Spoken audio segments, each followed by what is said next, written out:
Welcome back, and you're still watching The Morning Breeze. My name is Simon Kagwanjala. We're now into this episode of the topical discussion. And well, in these interesting times, with a lot of uncertainty looming over the forthcoming 2021 general elections, we want to examine the underlying issues, the telltale signs, the predictions, and the things that we should be watching out for in the coming days. Our guest this morning is Pastor Joseph Kabuleta, who is giving the presidency a shot. He went to the Electoral Commission. He was cleared to traverse the country doing consultations, and pretty soon he will be a candidate. He joins us this morning now in the studios. What an honor to have you. My pleasure to be here.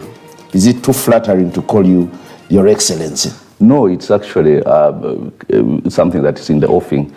It's just like somebody who is about to graduate being called a graduate. So it's something that's definitely going deserving. To happen. It's deserving. It's definitely going to happen. It's just perhaps a bit prophetic, but it's okay.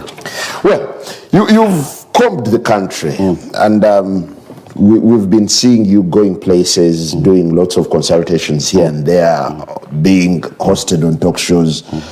What's the mood in the country?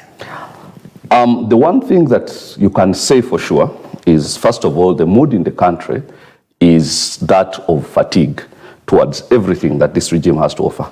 Fatigue, distrust, and just a hope, for the most part, that something is going to happen that is going to get rid of this regime. That is the mood across the country. But then there is the other mood of despondency, of people who are despondent. Are they ever going to see something better than this? Is there going to be, a better Uganda? Can they aspire to a better Uganda? Has this Museveni regime destroyed Uganda beyond repair?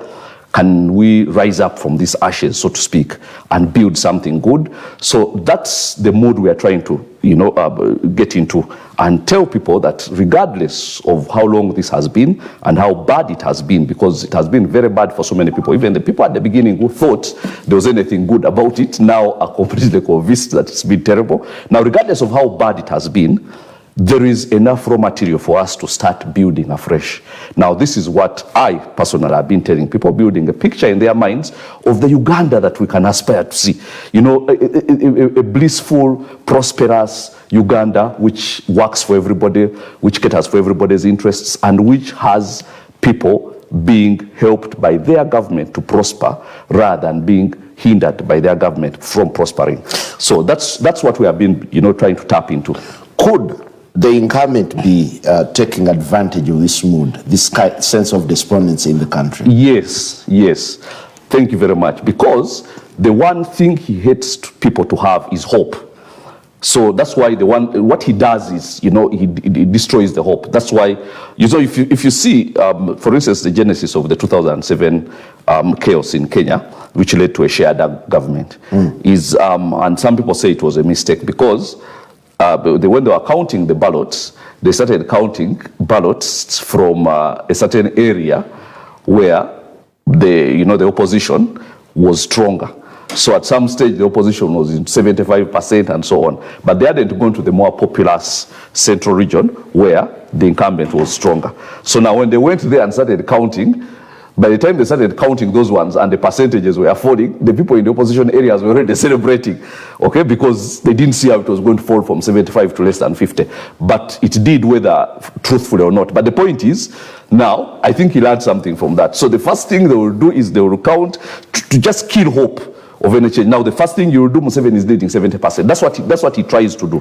Mind games. So that the hope is immediately destroyed. So ballots from Kampala are the last ones to be counted because this is where he's least popular, and from urban places, then they will go anyway. So, but the point is this: when people have hope that there is going to be a change, and this is what we have been trying to instill in them, hope not just in change, but in the caliber of change. And when they see a vision that, and a seed is planted in them, that there is this Uganda that you can actually look forward to having, then suddenly it becomes very difficult for Museveni's hopelessness to penetrate them. And so they will get to the polls when there is all this hope. Now that is our hope also, that when we get to that point, people will rise up and they will demand a free and fair election. It has happened in other countries. We expect it to happen here too. So now if he thinks he's going to go through the same, because I know so many things which they have been doing, ticking ballots and so on, of people who gave national ID numbers when they were being given Kaunga and so on. But if he thinks he's going to do the same things and go by, he is deceiving himself. It is not going to work this time around. Why? Because previously, perhaps even as recent as 2016, he probably had about 35 or 40% of people who would genuinely vote for him. And so he builds on that to cheat and go to the 60% he eventually got. But now that number has fallen, in my estimation, from what I've seen traveling the country, to perhaps below 20. Now it is, you really have... You need to subject this to a test, because Research World International, I think, had a different version, a different story from what they gathered. No, okay, I know there are those official things, but I'm telling you what I perceive.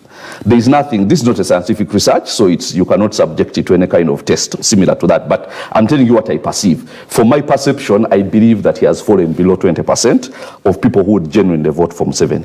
Now, for him... He would still catch up. He still has a few months to catch up. I don't think people who move this side are going to move back the other side. What has been happening is people... it started, of course, with a big support in 1996, 2001, so it keeps on reducing. Now, those who move away from him, except a few in leadership who go back for money and all sorts of things, very few ever go back and say, now, he's now the best candidate. No. There is a general, continual Museveni fatigue. Yeah, but again, you give it to him that he's been able to make inroads even into the camps that were hitherto not friendly, very unfriendly to him. Like which camps? The artists, the industry, the youth. Now, of course, he has the benefit of money, and then he has the benefit of having made everybody poor deliberately. Okay? So now, when he's the only one who has the money, and he's been trying to do that, doing so hard to make sure that nobody has money during these campaigns, because the one thing that can easily topple him is money. Because that's the only thing he has in his advantage. He expects he's going to send out bicycles and send out these things and go and give people money. The way they have been winning these elections, these previous elections, youth and all that, and people vote for him for as little as 1,000 shillings. So that's one thing he has in his. So he will get somebody who is broke and who he has made broke, and I've seen so many of them who were prosperous people and they could afford to have political opinions, until he gets a hold of them, uses the machinery to put them on the wall. They are very desperate. Then they come out saying that they now support him. You seem to be making President Museveni the big issue of this election. Now that is absolutely not true. You are the one who is asking the questions and I am answering them, and then you are accusing me of answering questions which you are asking. That is absolutely not true. Actually, the one thing that I do not want this election to be about is him. Because here is the one mistake, okay, not mistake, but the one thing that I noticed that has been true for all the opposition in all these years. They are counting on the anti-Museveni vote. So I discovered... That's the big sentiment, isn't it? No, okay, it's big sentiment, but an easy sentiment to tap into. But it's not necessarily the best way to go about this. Because I'll tell you this, I would say about 80% of the people who vote Museveni. And I didn't say vote for Museveni.